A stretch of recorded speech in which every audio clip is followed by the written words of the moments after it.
अस्सलाम वालेकुम डॉक्टर फैज़ान। आज का केस डिस्कस कर लेते हैं। ये पेशेंट हैं, ये आए हैं, सिंपल लग रहा है कि एक्सट्रैक्शन करेगी और इसके बाद इनके रिप्लेसमेंट करना है। हमने इनको 3 ऑप्शन दे दिए हैं। वो कौन से? दांत निकालेंगे और आपके ब्रिज देते हैं। यहाँ पे दांत निकालेंगे और आपको यहाँ पे एक डेंचर दे, दांत निकालेंगे और फिर हम आपको यहाँ पे एक इम्प्लांट दे सकते हैं और उसके ऊपर क्राउन दे सकते हैं। पेशेंट को कॉस्ट का कोई वो नहीं था इशू। इन्होंने कहा कि मुझे कॉस्ट का इतना नहीं भी इशू है, पैसे नहीं भी होते तब मैं ये कर लेता। आई वांट जो भी बेस्ट सोल्यूशन है अभी इस वक्त। That brings us to dental implants. तो इस वक्त एक्सरे में तो बड़ा साफ नज़र आ रहा है कि छोटी सी बीडी आ रहा है। घुमाऊँगा, निकालूंगा और इसमें इम्प्लांट लगा लूँगा। Life is good. पिक्चर अभी बाकी है मेरे दोस्त। मैं कोई भी केस इम्प्लांट का जो है वो CBCT के बगैर नहीं करता। और बाकी जिनको पढ़ाता हूँ उनको भी ये बोलता हूँ कि वो यही करवाएं पेशेंट से, ताकि आपको एक पूरा एक पिक्चर पता हो क्या है। क्यों? क्योंकि इसमें बड़ा लग रहा है कि स्ट्रेट फॉरवर्ड केस है। ये यहाँ लगाऊंगा एक इम्प्लांट और दी एंड निकालूंगा। सॉकेट में होल हुआ होगा, चुपचाप उसी के अंदर मुझे ड्रिलिंग की कोई ख़ास ज़रूरत भी नहीं पड़ेगी। इम्प्लांट लगाऊंगा, ऊपर सूचे दे दूँगा। Life is good. ज़बरदस्त। Not really, it is not so easy. क्यों? अभी देखते हैं कि CT स्कैन में क्या नज़र आता है। CBCT में एक इंटायरली डिफरेंट स्टोरी है। उसमें तो सीधे सीधे नज़र आ रहा था, इसमें नज़र आया जो होता है, क्योंकि दांत एंगुलेटेड होते हैं सामने से। आपको याद है डेंचर बनाया आपने। तो जब हम ये दांत निकालेंगे तो क्या नज़र आ रहा है कि ये साइड जो इसकी रूट है वो ऑलमोस्ट बकल प्लेट को टच कर रही है। दांत को थोड़ा सा घुमाऊंगा भी तो जब दांत को थोड़ा सा घुमाऊंगा या बकल एंगल हल्का सा करेंगे, दांत निकलेगा। तो ये भी तो हो सकता है कि इसकी जो ये वाली जो बोन है, बकल साइड पे जो बोन है, वो एक फेनेस्ट्रेशन बना दे, एक होल बन जाए ऊपर हड्डी में और मैं ये निकाल दूँ। और आप जो दांत है जब निकालेंगे आपको ये जगह थोड़ी नज़र आ रही है ऊपर की, क्या है, क्योंकि आपने फ्लैप तो दिया नहीं है। जो एक और पॉइंट मुझे याद है, हीरोडोंटिक्स मत करें। पेशेंट की आप सर्जरी अच्छी खासी बड़ी करने वाले हैं और आपका पेशेंट जो है ट्रस्ट कर रहा है आपके ऊपर, तो आपने हर चीज़ अपनी जो है ना वो ग्राउंड कवर करने हैं। क्या बताने का मकसद है, इस वक्त हीरो ना बने कि नहीं मैं फ्लैप स्लैप नहीं दूंगा, बिल्कुल फ्लैपलेस में करने वाला हूँ, यहीं से निकालूंगा, यहीं डाल दूंगा। वो भाई फ्लैप दे दें, फ्लैप दें, ताकि आपको नज़र आए कि जहाँ आप डाल रहे हैं वहाँ डल रहा है या कोई और मसला है। ठीक है, कोई फ्लैपलेस अभी जाने की ज़रूरत नहीं। वो आप तब कर लें जब आप कोई 1000 इम्प्लांट लगा लें, ताकि आपको समझ आ जाए कि क्या है। क्यों? जब आप निकालेंगे वो आपको जगह यहाँ पे गम्स होंगे, आपको सिर्फ सॉकेट नज़र आ रहा है, आप इम्प्लांट लगा देंगे और वो बकल साइड से जहाँ से वो होल हुआ हुआ है इम्प्लांट बाहर होगा, चांसेस आर कि वो इम्प्लांट थोड़े दिन में फेल हो जाएगा या लॉन्ग नहीं चलेगा। तो आपने क्या करते हैं, सबसे पहली बात अगर CT स्कैन नहीं भी हो, जो कि मैं बार बार बता रहा हूँ कि होनी चाहिए, जब दांत निकालेंगे तो एक प्रोब है, CBITN प्रोब भी कर सकते हैं आप इस्तेमाल, वरना वो किट के अंदर भी होते हैं प्लांट, वो डालें और सारी वॉल्स जो है ना, ये सॉकेट है उसमें रन करें, ये हर जगह। उससे क्या होगा, उससे पता लगेगा कि आपको जो नज़र नहीं आ रहा अंदर सॉकेट, उसकी सारी दीवारें हैं, या आपने जब अंदर फील किया और एकदम से नज़र आया कि यार नहीं मुझे सॉफ्ट लग रहा है, और फिर यहाँ ऊपर करके देखा तो यहाँ पे आपको एक पिन पॉइंट नज़र आ रहा है, इसका मतलब वहाँ पे एक फेनेस्ट्रेशन है। ठीक है, तो वो चांसेस हैं कि वो हो। और पेशेंट लाइक ए सर आपको ट्रस्ट कर रहा है कि आपको आता है काम। तो अगर आपको आता है, आपने CT स्कैन में देख लिया है, this is not an immediate case without bone grafting, क्योंकि जब मैं निकालूंगा देयर इज़ अ चांस कि ये वाला पीस बाहर आएगा और यहाँ एक होल होगा, और यही हुआ। तो जब मैंने एक्सट्रैक्शन की, मैंने फील किया, मुझे नज़र आ गया था कि वहाँ पे एक डिप हो रहा है। मुझे फील हो गया था, जो मुझे पहले से शक था, लेकिन मैं पहले से प्रिपेयर्ड था इसके लिए। क्योंकि मैं पहले से प्रिपेयर्ड था तो मैंने पेशेंट को बता दिया था कि जब मैं निकालूंगा और अगर ऊपर होल हुआ तो मुझे आपकी की पीछे से यहाँ से बोन निकालनी पड़ेगी, एक पीस निकालूंगा मैं ऑटोजेनस बोन ग्राफ्टिंग करता हूँ, तो मैं वहाँ से पीस निकालूंगा, ताकि वो जगह जो ऊपर बकल साइड पे जहाँ रूट टच हो रही थी, जहाँ पे होल बना है, जहाँ फेनेस्ट्रेशन बनी, वहाँ पे एक दरवाज़ा लगा दूंगा बोन का आपकी अपनी, और बाकी सॉकेट हमारा पूरा इंटैक्ट है, उसमें प्लांट लग जाएगा। ठीक है, तो मैंने एक्सटर्नल ऑब्लिक रेज यहाँ पे होती है, इंसेशन दिया और वहाँ से एक पीस निकाला है, and this is the area. ये पीस मैंने निकाला है, ये पीस मैंने मेजर कर लिया था कि इसकी लेंथ और इसकी विड्थ कितनी चाहिए उस जगह के लिए जो वहाँ पे एक होल बना हुआ है, जो फेनेस्ट्रेशन है। तो यहाँ से निकाला है मैंने और ये जगह बंद कर दी। अगर आप देख लें, the site is very very clean.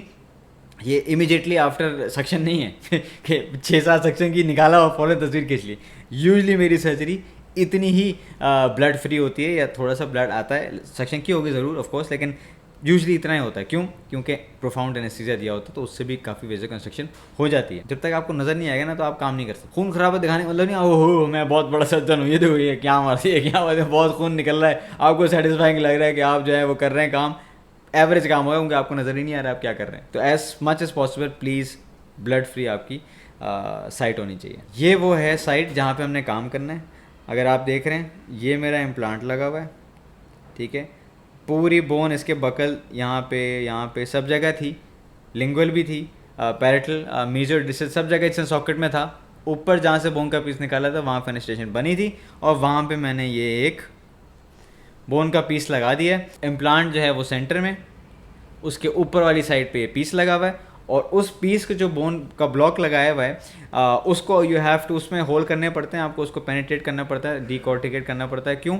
ताकि जो कॉर्टिकल बोन है उसकी ब्लड सप्लाई यूजली पेरियोस्टम में होती है, कैंसलस बोस की उसके अंदर होती है। हमें यहाँ पे क्या चाहिए? कैंसलस नहीं चाहिए, हमें सख्त दरवाज़ा चाहिए, क्योंकि पहले भी यहाँ पे कैंसलस बोन नहीं थी, कॉर्टिकल बोन होनी चाहिए। कैंसलस अंदर है तो कॉर्टिकल जब लगाएंगे तो उसकी ब्लड सप्लाई जो है वो तो निकल गई है क्योंकि आपने वहाँ से निकाल दिया था। तो वहाँ पे आइडियली आप चाहते हैं कि इसके अंदर ब्लड जाए, फ्लो करे इसके थ्रू, ताकि ये अच्छी तरह इंटीग्रेट करे, ठीक है।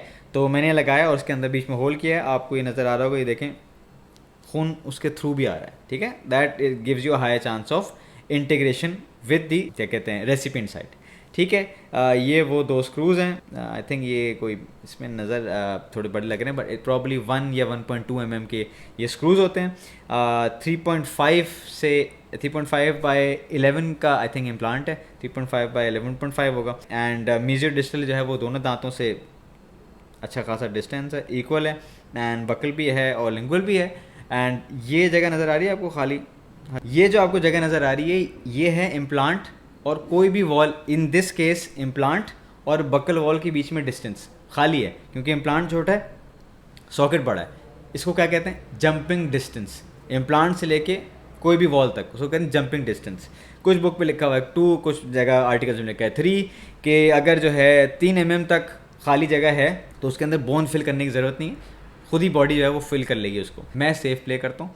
बट अगर 2 mm के करीब तक जो गैप है वो है वॉल से लेके इम्प्लांट तक, I don't fill it with क्या कहते हैं एनी टाइप ऑफ बोन, किसी किस्म की बोन डालने की ज़रूरत नहीं है, क्योंकि वो खुद ही फिल हो जाएगा, ठीक है। ये अबाउट 1.5 है। Life is good. अब टाइम आ गया कि हम इसको बंद करें। This is how it looks on an X-ray. वाह, ये तस्वीर मैं खुद खुश होता हूँ जब देखता हूँ, मुझे मज़ा आता है देखने में। इम्प्लांट जो है हमारा बिल्कुल सीधा लगा हुआ है। अबाउट 2 mm जो है वो 1.5 to 2 mm सबमर्ज लगाते हैं, ताकि जो हीलिंग के दौरान रिजॉर्प्शन होनी है वो हो भी जाएगी, तब भी हमारा पूरा का पूरा इम्प्लांट बोन के अंदर है। पहली बात। दूसरी बात, पैरेलल है 7 वाले दांतों से। तीसरी बात, ये जो आपको स्क्रूज नज़र आ रहे हैं ये और एक ये, एक तो अलग अलग एंगल पे लगे हुए हैं, इसलिए आपको एक यूँ नज़र आ रहा है, एक यूँ नज़र आ रहा है।